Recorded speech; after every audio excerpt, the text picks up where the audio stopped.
দর্শকের কি ভালো লাগে কি ভালো লাগে না সেটা জাজ করা খুব মুশকিল, বা তাদের অভিনয় দক্ষতা নিয়ে কিভাবে ওটাকে আরো বেশি মানুষের কাছে নিয়ে যাবো। তাণ্ডবের টিজার দেখে পুরাই মাথা নষ্ট কলকাতার সুপারস্টার দেবের। একই মন্তব্য করছেন তিনি, যেটা শুনলে মাথা নষ্ট হয়ে যাবে সবার।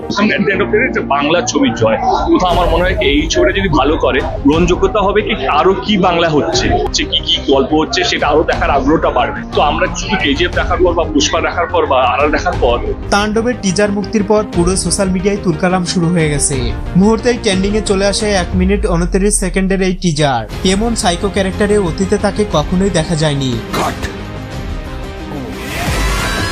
এবার আসছি ওপার বাংলার অন্যতম সুপারস্টার দেবের কাছে। তাণ্ডবের টিজার মুক্তির পরপরই দেব এটা দেখে ফেলে। দেখার পর তিনি ছবিটি সম্পর্কে এমন মন্তব্য করছে যেটা শুনলে অনেকেই রীতিমতো অবাক হয়ে যাবে।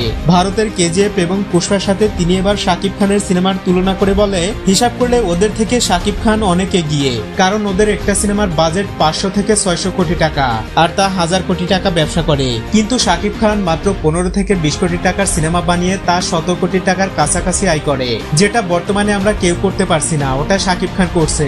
শুধু তাই নয়, শাকিব এখন বাংলাদেশের পাশাপাশি ভারতেও অনেক জনপ্রিয়।